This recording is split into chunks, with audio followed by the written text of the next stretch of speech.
अच्छा, आज interesting topic है। Topics name is linear regression. सबसे पहले तो जन्म कहाँ से हुआ ये समझ लो। ये चैप्टर आया कहाँ से आपके इसमें। सबसे पहले गैल्टन साहब ने इनहेरिटेंस का पढ़ाई करा है। What do you mean by inheritance? Inheritance मतलब पीढ़ी नु पीढ़ी। क्लियर है? ग्रैंडफादर, फादर, सन, ग्रैंडसन, ये जब this is nothing but inheritance. उन्होंने नोट किया है कि साहब ये जो इनहेरिटेंस है, ये जो पीढ़ी ने पीढ़ी आगे बढ़ रही है, इनकी जो क्वालिटीज थी कभी कभार इसमें नहीं आएगी लेकिन इसमें दिखाई देगी। यूजुअली फेस मैच होता है। क्लियर है? बहुत बार आपको ये भी नोटिस हुआ होगा, कुछ कुछ चीजें आपने कभी देखी भी नहीं है, लेकिन आपने कभी सुनी भी नहीं है, लेकिन आपके मुंह से वो वर्ड निकल जाता है जो आपके दादाजी वगैरह यूज किया करते थे। आपके पापा जो यूज करते वर्ड, वो कभी दादाजी भी यूज करते थे। ये क्या होता है? There is some relation, there is some relation, some genes जो कि रिलेटेड होती है पीढ़ी न पीढ़ी। तो उन्होंने जब इनहेरिटेंस की पढ़ाई चालू की, अच्छा आपको बता दूं, जो भी बड़े बड़े साइंटिस्ट हो जाते हैं ना, जो साइंटिस्ट वगैरह जो कुछ अलग क्वालिटी के लोग हो जाते हैं, उनकी इनहेरिटेंस की पढ़ाई होती है गवर्नमेंट के खर्चे से। क्लियर है?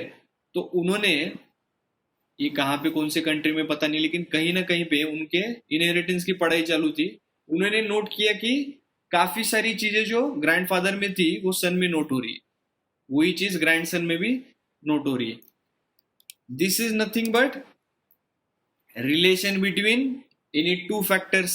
इजी वर्ड्स में, सिंपल वर्ड्स में, किसी एक का इम्पैक्ट, किसी एक चीज का इम्पैक्ट सिमिलरली दूसरे पे होना।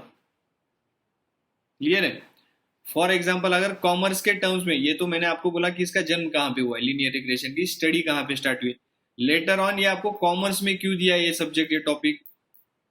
उन्होंने काफी सारी चीजें नोट की है जिसमें उन्होंने देखा है कि एक फैक्टर चेंज होने से दूसरे फैक्टर्स में चेंज होता है। अच्छा फॉर एग्जाम्पल हम इकोनॉमिक्स में सुबह फाउंडेशन में हम डिमांड पढ़ रहे हैं। डिमांड का एग्जाम्पल ले लेते हैं। डिमांड हम पढ़ रहे हैं, लेकिन डिमांड किसके वजह से चेंज हो रही है?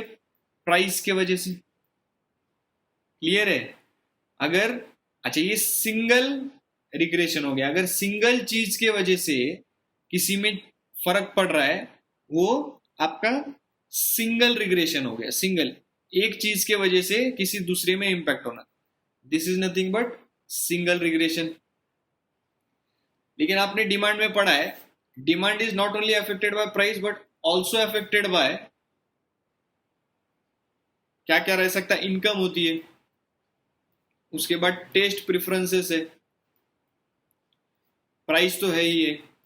अगर मैंने एक से ज्यादा चीजें ले लिया जिसके वजह से किसी चीज में इंपैक्ट हो रहा है, जिस किसी चीज में चेंज हो रहा है, we say that it is multiple regression model.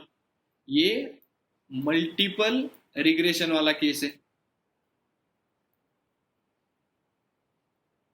Clear है? अगर अच्छा आपको ट्वेल्थ में जो है आपको सिर्फ सिंगल चीज का देखना है, हमें मल्टीपल का देखना नहीं है। हमें सिर्फ सिंगल चीज का दूसरे में क्या इंपैक्ट हो रहा है, मतलब हमें सिर्फ अपने केस में प्राइस के वजह से डिमांड में क्या चेंज हो रहा है वो पढ़ना है यहाँ पे। ये क्लियर है?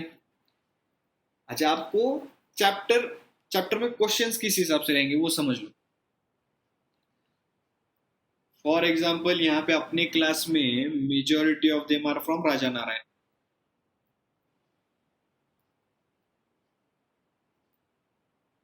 बाद में शाहू कॉलेज की कौन सी है वो, संत तुकाराम। संत तुकाराम की कुछ स्टूडेंट्स। अच्छा राजा नारायण का देख लो। राजा नारायण में हर साल का रिकॉर्ड होता है, हर साल के 10th के स्टूडेंट का रिकॉर्ड होता है उनके स्कूल में। क्लियर है? उनके स्कूल में जिस हिसाब से कोचिंग दी जाती है, जिस हिसाब से अदर एक्टिविटीज ली जाती है, और जिस हिसाब से स्पोर्ट्स इवेंट्स लिए जाते हैं, वो सब का एक्यूमुलेशन जो है वो हर स्टूडेंट में इक्वली जाता है। कोचिंग जो है एक साथ पूरे क्लास को पढ़ाई जाती है, अदर चीजें सबके लिए ओपन है, स्पोर्ट्स सबके लिए ओपन है। मतलब उस स्कूल में क्या होता है, वो आपको हर कैंडिडेट में थोड़ा ना कुछ दिखेगा, उसका कुछ ना कुछ फर्क दिखेगा, या फिर उसकी क्वालिटीज हर स्टूडेंट में आपको दिखाई देगी जो पर्टिकुलर स्कूल में पढ़ा रहे, क्योंकि you are giving your 10 to 11 years in a institution जहां पे आप बचपन से हर चीज वहीं पे सीख रहे हो, आपकी कलीग्स वहां के, आपके टीचर्स वहां के, तो मेजोरिटी ऑफ द स्टूडेंट्स की क्वालिटी एक समान रहेगी। यहां तक क्लियर है? तो हो क्या रहा है, राजा नारायण जब 10th का रिजल्ट डिक्लेयर हो रहा है, Shahu college is using this record, Shahu college is using this record. Shahu college का ऐसा मानना है कि जो भी राजा नारायण का आता है, जो भी राजा नारायण का आता है कैंडिडेट, उसका रिलेशन कुछ इस तरह है। फंक्शन तो आपको पता है, बोलने की जरूरत नहीं है, Y is a function,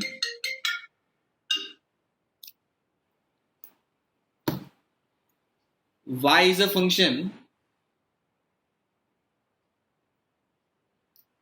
y is a function which describe the change of x। मतलब x में अगर कुछ चेंजेस हो रहे हैं तो उसका इंपैक्ट y में होने वाला है। क्लियर है? क्वेश्चन एकदम बढ़िया है, एग्जैक्ट टू कॉन्टेक्स्ट है, एग्जाम्पल समझ के ले लो। राजा नारायण के पास 10 साल का रिकॉर्ड है, या फिर 10th का रिकॉर्ड है, पर्टिकुलरली 10th का रिकॉर्ड है। वो डेटा शाहू कॉलेज यूज कर रहा है, और उसने शाहू कॉलेज ने कुछ इक्वेशन बनाए depending on Raja Narayan school students. Shahu college ने इक्वेशन बनाया है y is equal to a+bx, जिसमें उनका बोलना है कि दिस इज कांस्टेंट। अभी समझ लो ये क्या है, इसमें बाद में मैं आपको एक्सप्लेन करता हूं, हर एक टर्म का आपको एक्सप्लेनेशन दिया जाएगा। a is constant, Shahu college का इक्वेशन है, this is Shahu college, this is Raja Narayan Lal. Clear है? ये जो b है, this is regression coefficient.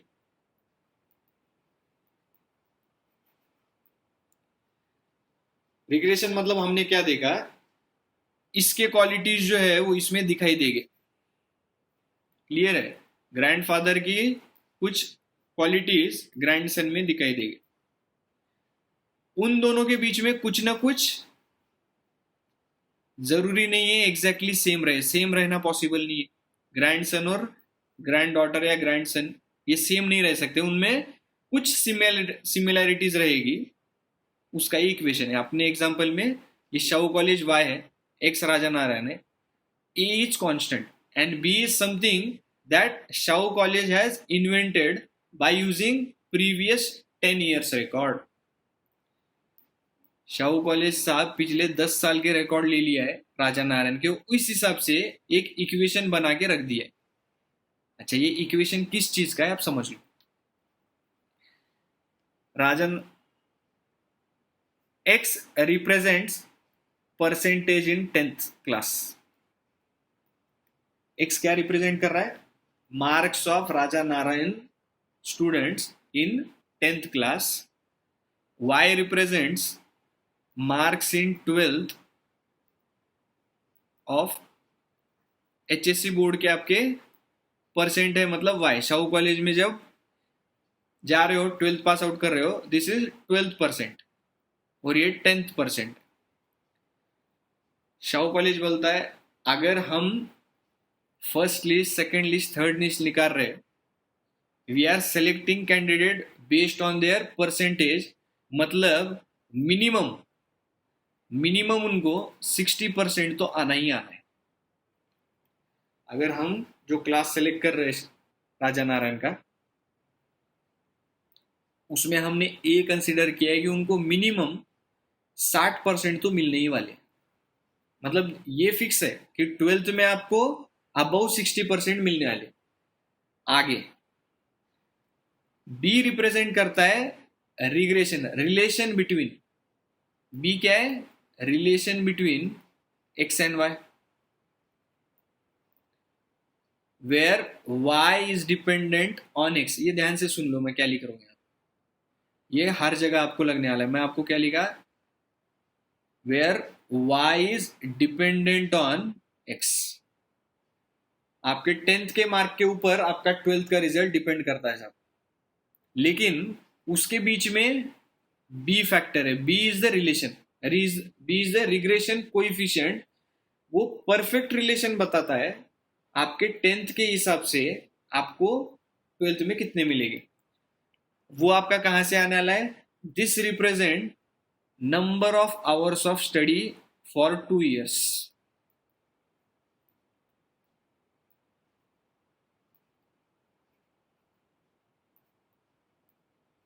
Clear है? ये ए फिक्स परसेंट है, B is number of hours of study for 2 years, X आपके 10th के परसेंट है। क्लियर है? Number of hours of study ये पॉइंट में दे रहे हो डेटा आपको, वो कुछ तो करेंगे उनके हिसाब से। अच्छा, ये हमें निकालना है, उसके लिए स्टैंडर्ड फॉर्मूला है अपने पास, वो लेंदी, उसमें जाना नहीं है, कंसेप्ट समझ के ले लो पहले। है क्या इसमें? एक्स के वजह से वाई में क्या फर्क पड़ रहा है? हमने क्या लिखा है? Y X, Y is dependent on X. आपके नोटबुक में वाई एक्स लिख दो आप, या फिर बी वाई एक्स लिख दो। बी वाई एक्स लिखो, यहाँ पे लिखो regression coefficient where y is dependent on x। 10 तो हो गई आपकी साहब, अब ये कुछ चेंज होने वाला नहीं है। x is independent, x is independent, y is dependent on x। आपके 12th के परसेंट आपके 10th के मार्क्स के ऊपर डिपेंडेंट है। शाहू कॉलेज ने कुछ रिलेशन निकाला है और उन्होंने बोला है b is nothing but number of hours of study, या फिर उन्होंने बी की डायरेक्ट वैल्यू आपको दे दी है। अच्छा, यूजुअली कितने आते हैं आपको? 90% आते हैं।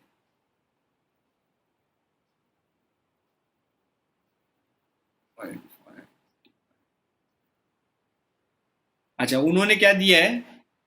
0.4 के आसपास उन्होंने आवर्स ऑफ स्टडी के ऊपर, या फिर B is the coefficient for relation of Raja Narayan school, उन्होंने बी की वैल्यू 0.4 दे दी है। क्लियर है? मतलब उनका क्या है रिजल्ट? ये 60 जो कि फिक्स वैल्यू, राजा नारायण से अगर स्टूडेंट 100 में आ रहा है तो उसको 60% तो मिनिमम मिलने ही वाले, प्लस रिलेशन उन्होंने कुछ तो कैलकुलेशन करके उनके हिसाब से 0.4 आप निकालने वाले हो। बाकी के क्वेश्चंस में वो फॉर्मूला डिस्कस हम बाद में करेंगे, लेकिन मीनिंग समझ लो। 0.4 और आपके फॉर एग्जांपल 10th में परसेंट थे, फॉर एग्जांपल 90% थे आप। क्लियर है? तो शाहू कॉलेज बोलता है अगर आपको 10th में 90% है और आप राजा नारायण हाई स्कूल से आ रहे हो तो आपको हमारे हिसाब से 96% मिलेंगे 12th। This is the reason, this is the thing which we are going to study in this chapter. जितना भी स्क्रीन पे दिखाई दे रहा है सब लिख लो।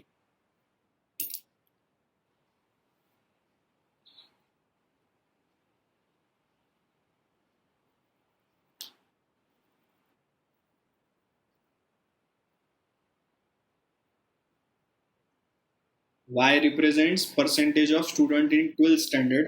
A represents fixed percentage to be received, constant number. X represents percentage scored in 10th standard by Raja Narayan students. And B is the relation which Shaw College has invented. Shahu college ने अपने अपने हिसाब से calculation करके 10 साल का data लेके उन्होंने बी की वैल्यू फिक्स की है फॉर दिस रिलेशन 0.4। अगर आपको ये रिलेशन निकालने आ गया, अगर आपको ये रिलेशन निकालने आ गया तो होगा क्या?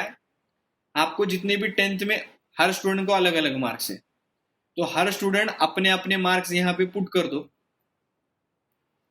हर स्टूडेंट यहाँ पे अपने अपने मार्क्स पुट कर दो, कंपेयर करो इससे रेशियो से, उतने परसेंट आपके 12th में आएंगे। ऐसे शाहू कॉलेज का मानना है। दिस इज रैंडम कैलकुलेशन, नहीं तो आप लेके बैठ जाओगे आपको 96 मिलेंगे करके। पढ़ना पड़ेगा उसके लिए 96 के लिए। चलो 0.4 कंसिडर 4 आवर्स ऑफ स्टडी। रोज अगर 2 साल 4 घंटे आप पढ़ाई कर रहे हो तो आपको 96 मिल जाएगा। अगर 4 घंटे 2 साल पढ़ा होगा आपने तो 101% 96% मिल जाएगा। लिख लिया सबने जो भी स्क्रीन पे है?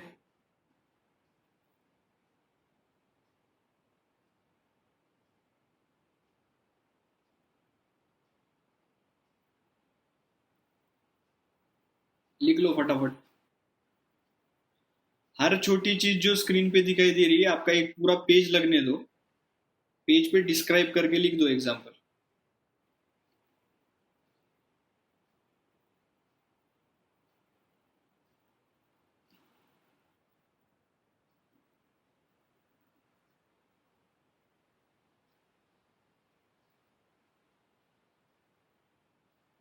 बाद में एक क्वेश्चन कम किया तो चलेगा, लेकिन मैं जो फर्स्ट लेक्चर में पढ़ाता हूँ, जो एग्जाम्पल में लेता हूँ, वो आपके नोटबुक में फ्री हैंड खुले खुले जगह में पूरा डिस्क्राइब करके लिखते जाओ हर एग्जाम्पल।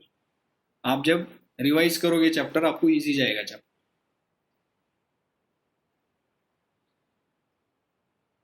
ये पूरा चैप्टर जो है वो सिर्फ ये एक फॉर्मूले पे डिपेंडेंट है, जिसमें आपको y की वैल्यू निकालना है। Where y is dependent on x, b is coefficient, regression coefficient. b निकालना सबसे दिक्कत की बात है, या फिर कैलकुलेशन का पार्ट रहेगा b निकालना। और वो भी आपको कुछ ज्यादा ध्यान नहीं लगाना है, फॉर्मूला दिया है, आपको वैल्यूज पुट करना है, आंसर निकालना है कैलकुलेशन के क्वेश्चन से।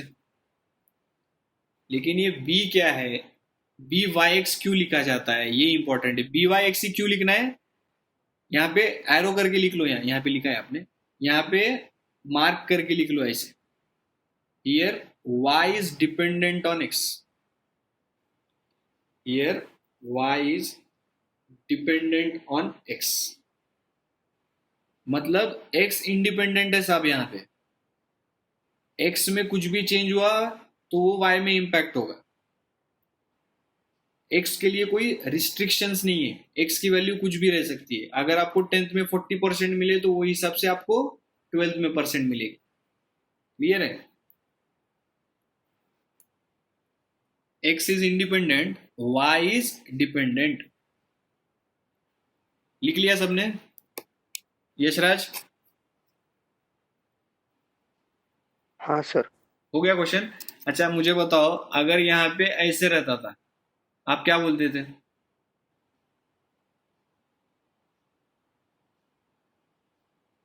इसको कैसे रीड करना है?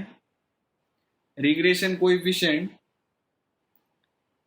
Where x is dependent on y। B X Y अगर रहा है उसका मतलब होता है x is dependent on y। ये आगे पीछे लिख दिए तो मीनिंग ही चेंज हो जाता है क्वेश्चन का पूरा। तो जैसे लिखा है वही ऑर्डर में लिखना है।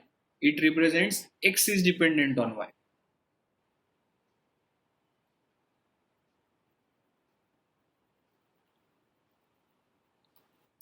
ये इक्वेशन का आपको मीनिंग समझ गया अभी। y is equal to A plus B, जिसमें कुछ वैल्यू फिक्स है, कुछ रिग्रेशन कोएफिशिएंट है। इस कोएफिशिएंट की वजह से आपको रिलेशन निकालने आ रहा है कि x में जैसे कुछ चेंज हो रहा है, 1 यूनिट में चेंज हो रहा है, तो y में क्या चेंज होगा। क्लियर है? ये इक्वेशन से समझ में आ रहा है आपको? b इज रिलेशन, b क्या है? b is relation between x and y। x और y के बीच का रिलेशन जो है वो b रिप्रेजेंट करता है।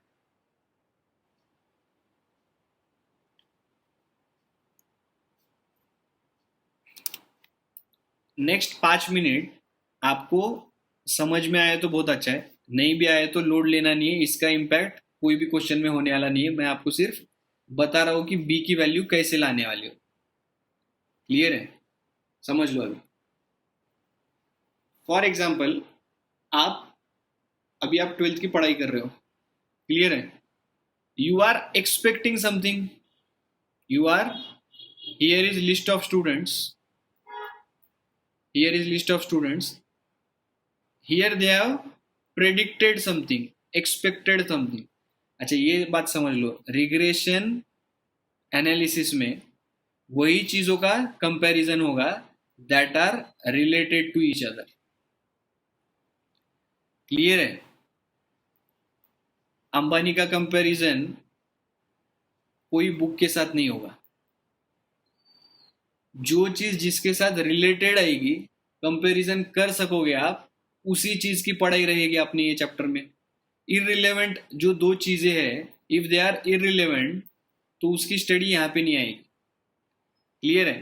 पिछले एग्जांपल में हमने क्या लिया था, टेंथ के percent represent your how scholar you are. Clear है? आपने 10 तक कितनी मेहनत की है, दैट रिप्रेजेंट 1%। आपके 90% आ गए तो मुझे पीछे का डेटा पूछने की जरूरत नहीं, आपने 10 साल क्या किया। ये परसेंट से मुझे पता चल गया यू हैव स्टडीड गुड। और 12th का जो हम निकाल रहे हैं, हम इस बेसिस पे निकाल रहे हैं।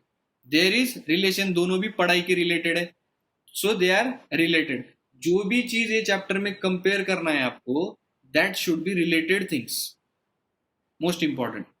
फॉर एग्जाम्पल डिमांड के जैसे हमने बोला, प्राइस इंपैक्ट डिमांड, प्राइस की वजह से डिमांड में चेंज हो, दे आर रिलेटेड, इसलिए हम पढ़ाई कर रहे हैं चैप्टर में। टेस्ट, प्रेफरेंसेस, इनकम, इसके वजह से डिमांड में चेंज होता है, इसलिए हम पढ़ रहे हैं। जिस चीज का आपस में कंपैरिजन है, only that things are to be considered. अच्छा, हम क्या ले रहे थे example, there is list of students, सबने अपना कुछ ना कुछ एक्सपेक्ट किया था, एक्सपेक्ट किए भी होंगे आप 12th में आपको फाइनल कितने परसेंट आएंगे। क्लियर है? किसी ने सोचा होगा 85, किसी ने सोचा होगा 90, किसी ने सोचा होगा 92, किसी ने सोचा होगा 75, किसी ने सोचा होगा 87। एक्चुअल रिजल्ट का दिन आ गया। ये प्रिडिक्टेड डेटा है, जो आपने सोचा था, जो प्रिडिक्ट किया था। प्रेडिक्शन इज फॉर फ्यूचर, हमने इकोनॉमिक्स में भी देखा है। प्रेडिक्शन ये फ्यूचर के लिए होता है सब। तो 12th में आपने ये परसेंट आएगा सोचा था, एक्चुअल में जब आए परसेंट, किसी को 83, किसी को 91, किसी को 88, किसी के लिए 78, किसी को 78, ऐसे परसेंट आ गए। क्लियर है? इससे बहुत डिफरेंस हो गया इसका, ये आ गया। This is your actual percent, this is what you have predicted. अच्छा, मुझे ये बोलो, आप जो सोचोगे उसमें से ज्यादा 5% का चेंज आएगा, या तो नीचे जाएगा या तो ऊपर आएगा, उससे ज्यादा तो चेंज नहीं हो सकता है। अगर आपने कुछ सोच समझ के प्रेडिक्ट किया है तो उसका जो भी रिजल्ट आएगा फाइनली आसपास ही रहना चाहिए। अगर बहुत रिजल्ट आ रहा है मतलब your prediction is totally wrong. तो जो आप सोचोगे उससे आसपास रहना चाहिए। अच्छा, ये बी जो वैल्यू हम निकाल रहे हैं, ये बी जो वैल्यू हम निकाल रहे हैं, इसका फॉर्मूला मैं आपको बता देता हूं। It is covariance upon standard deviation square,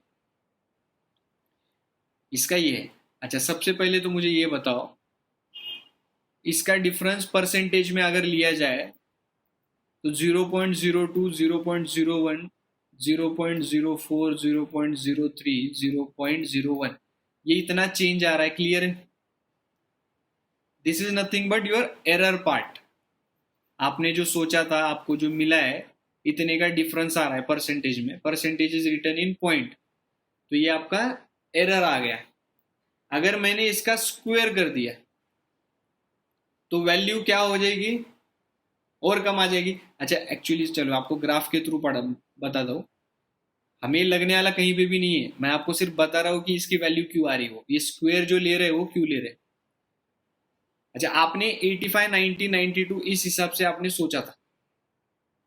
clear है? नंबर ऑफ स्टूडेंट्स, यहाँ पे वैल्यूज आपकी ऐसे कुछ आ रही है।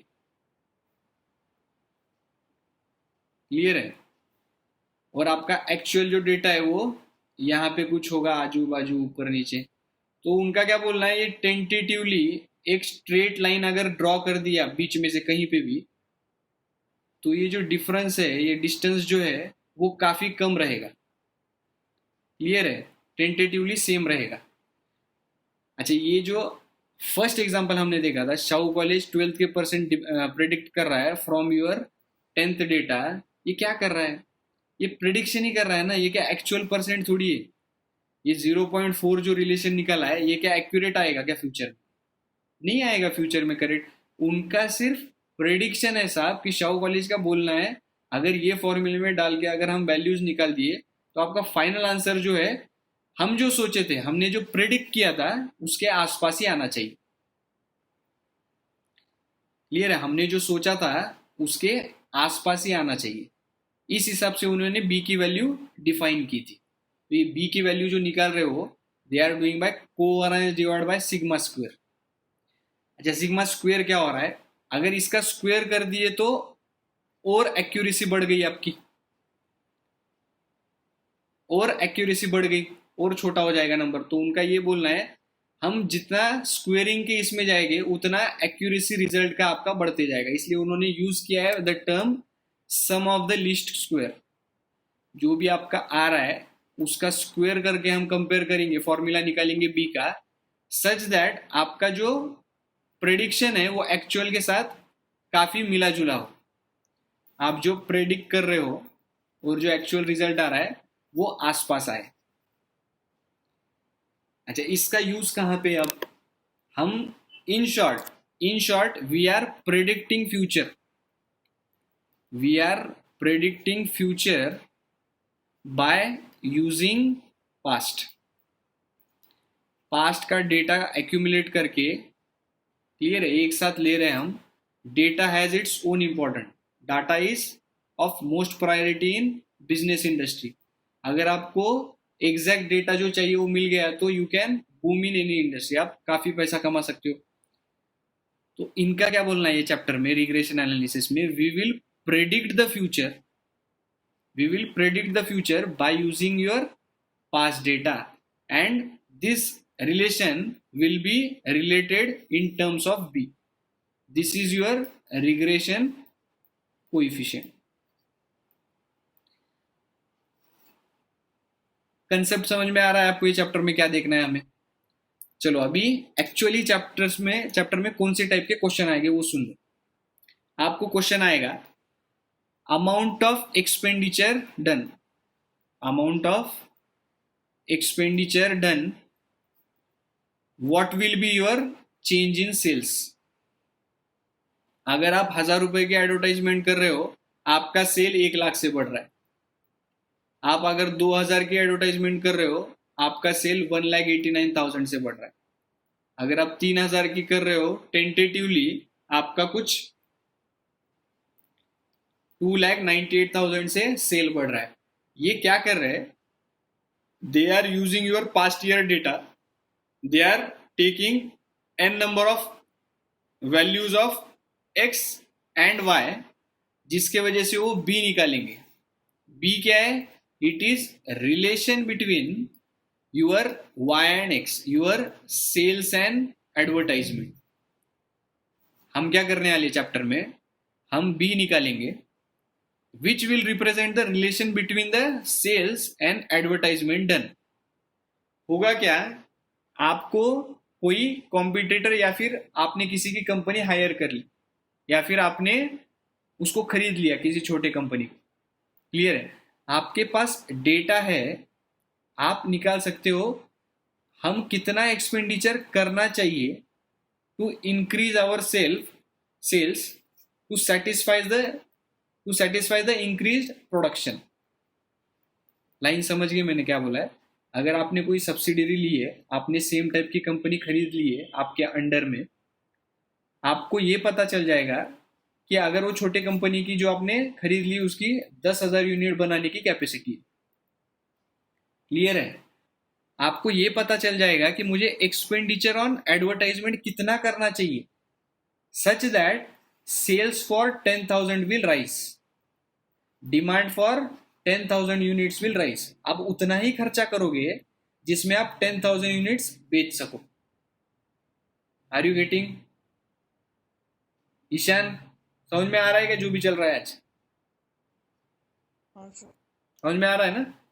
हाँ, तो आपने इसमें क्या हो रहा है, हमें बस ये चैप्टर में रिलेशन निकालना है जिसके वजह से वाई में इंपैक्ट आ रहा है, सेल्स में चेंज हो रहा है ड्यू टू इंक्रीज और decrease in advertisement expenditure. Clear है? हमें दोनों के बीच का रिलेशन निकालना है इन टर्म्स ऑफ बी। अच्छा, लिखा कैसे जाता है? अगर आपको मैंने y is equal to sales दिया है, x is equal to advertisement दिया है, मुझे बोलो मैं b के साथ क्या लिखूं, xy लिखूं या yx लिखूं? वाई एक्स लिखूं या एक्स वाई लिखूं? क्या निकालना है मुझे? बी वाई एक्स निकालना है या B X Y? Y, B Y X, what is the reason? Y. Reason क्या है Ananta? Sales is dependent on X.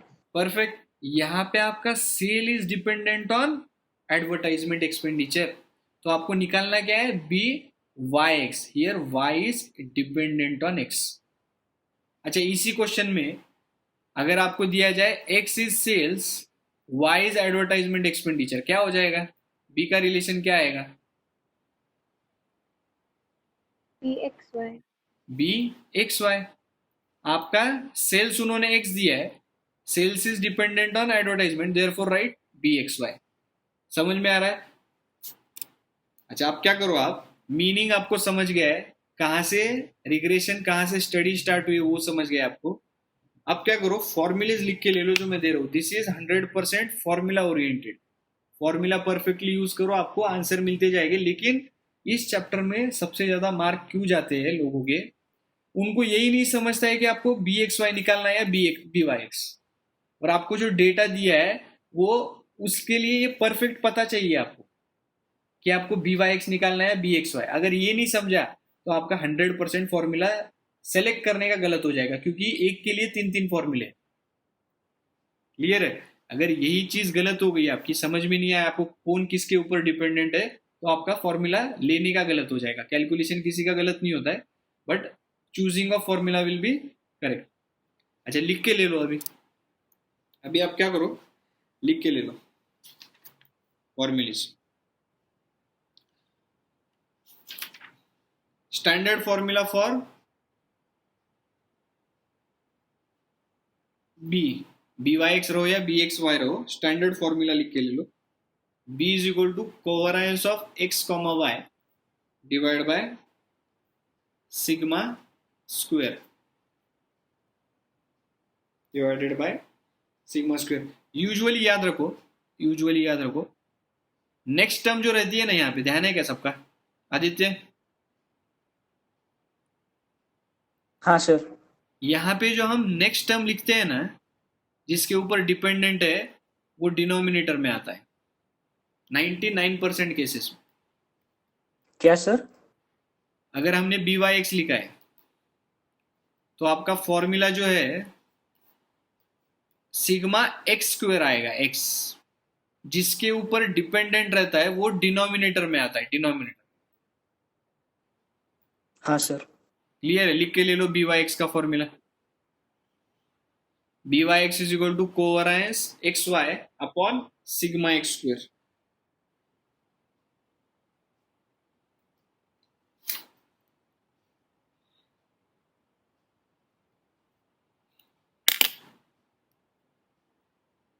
ये नीचे वाला फॉर्मूला लिखो और यहाँ पे अंडरलाइन करके ले लो।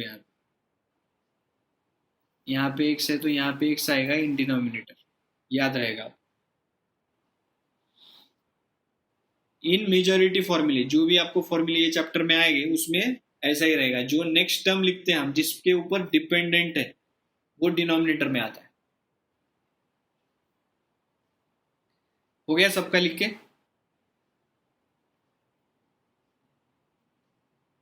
हाँ सर। सेकेंड फॉर्मूला लिखो। सिग्मा एक्स स्क्वायर कैसे निकालना है आपको?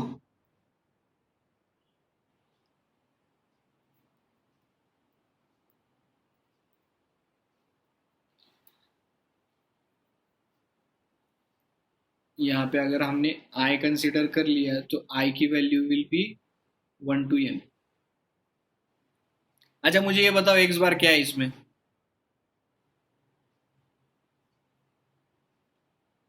एक्स बार क्या रहेगा? मीन रहता है। हाँ, ये रहेगा मीन। लिख लो वहां पे, here x bar is mean. Sigma क्या है यहाँ पे? Sigma x is standard deviation. Generally standard deviation या फिर वरायंस, ऐसा कुछ वर्ड आ गया ना, इसका मीनिंग समझ लो, इट इज डिफरेंस। जैसे जैसे फॉर्मूले में जिस टर्म में जैसे लगेगा उस हिसाब से फॉर्मूला हम यूज कर लेंगे, लेकिन स्टैंडर्ड, अच्छा स्टैंडर्ड डेविएशन क्या है? आपने एग्जांपल में आपने सोचा था आपको 92% मिल जाएगी, आपको मिले 91%। ये जो चेंज आ रहा है ये डिफरेंस है। क्लियर है? अगर स्टैंडर्ड डेविएशन का स्क्वायर कर दिया आप तो वरायंस आ जाएगा। आपने जो स्टैंडर्ड रखा था, आपने स्टैंडर्ड रखा था 92, आपको मिले 91, दिस इज स्टैंडर्ड डेविएशन। आपने जो सोचा था वो मिले नहीं आपको, उससे चेंज आ गया। डेविएट, डेविएट मतलब चेंज। स्टैंडर्ड डेविएशन, ये जो चेंज आ रहा है यहाँ पे डिफरेंस लिख दो। स्टैंडर्ड डेविएशन है, वरायंस मतलब डिफरेंस आना। Sigma represents standard deviation.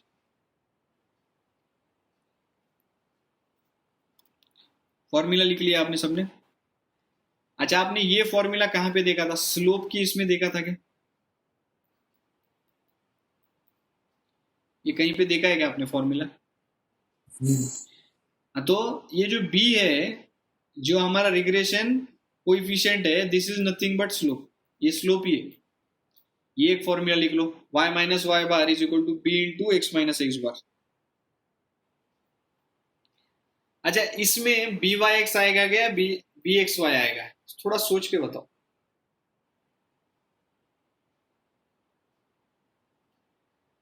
हमने अभी जो लॉजिक बोला, बाय एक्स, हाँ बी वाई एक्स आएगा। रीजन क्या है आपका?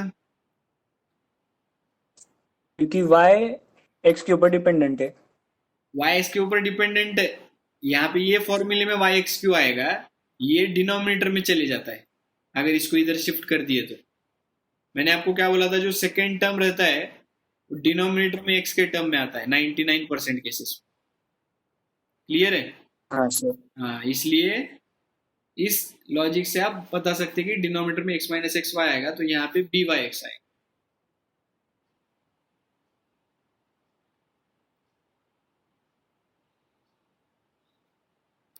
अच्छा, फॉर्मूला आप लिखो, मैं आपको यहाँ पे लिख के देता हूँ।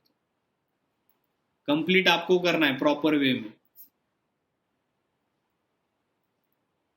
यहाँ पे ब्रैकेट में क्या क्या लिखना पड़ेगा आप बोलो।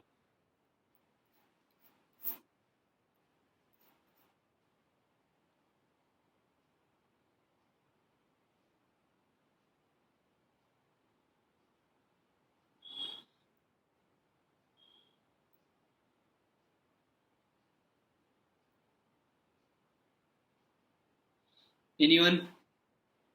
शैलेश?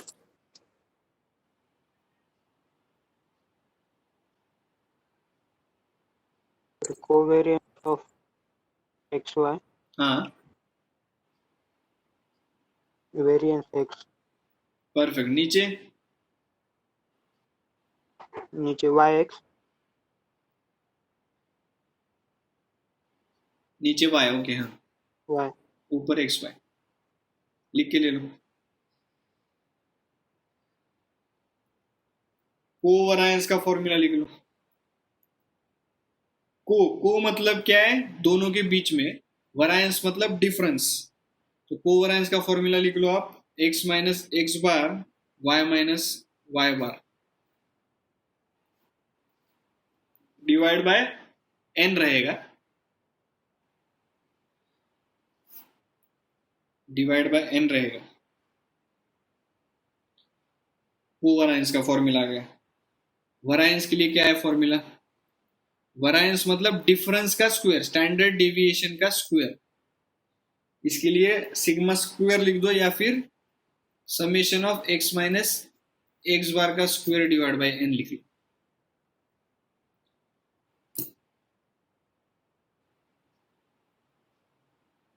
वरायंस मतलब नथिंग बट डिफरेंस का स्क्वायर, स्टैंडर्ड डेविएशन जो है उसका स्क्वायर।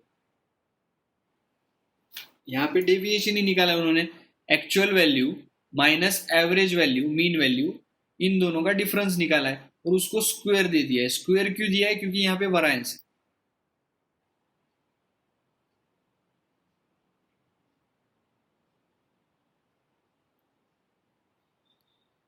अच्छा, ये दोनों फॉर्मूला यहाँ पे पुट करो, क्या आएगा फॉर्मूला? ये जो इंडिविजुअल फॉर्मूलेज है यहाँ पे पुट करो, क्या आएगा?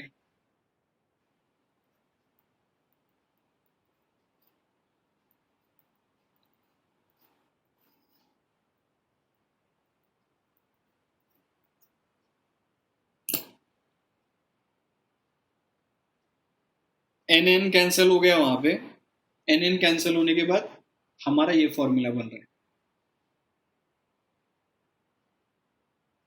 फॉर्मूलाज एक पेज पे आने दो सब।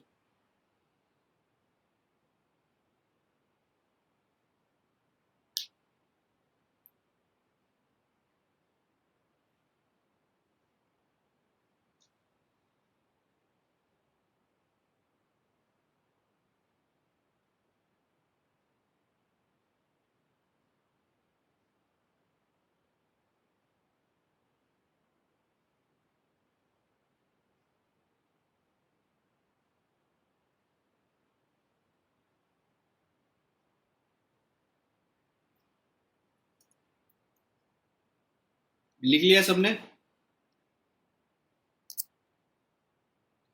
स्क्रीन निकाल दूं?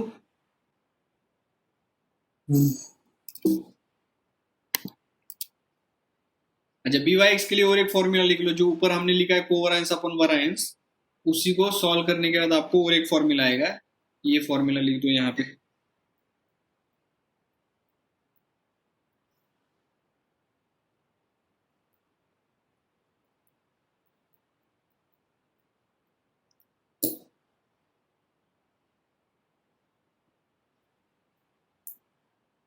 Where y is dependent on x, और यहाँ पे डिपेंडेंट ऑन x है, इसलिए यहाँ पे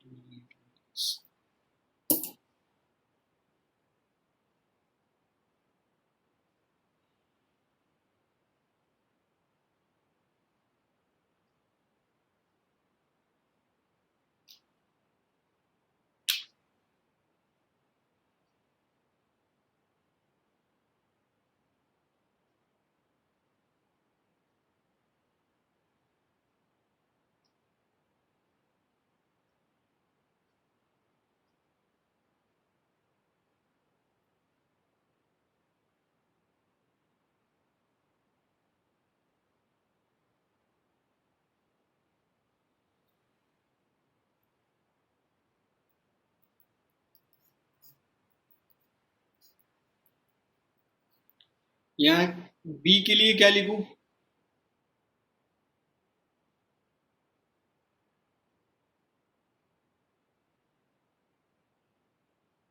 यश भाई थी, b के साथ क्या लिखना है यहाँ पे?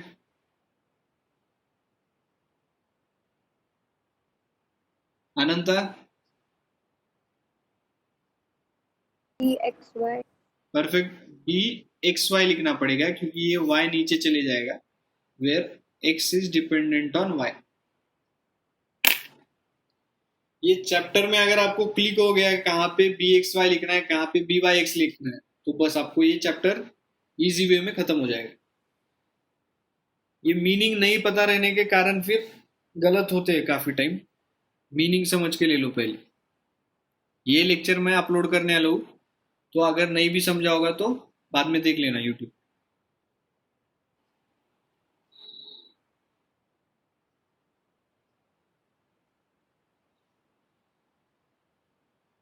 क्लियर है? आज के लिए इतना ही।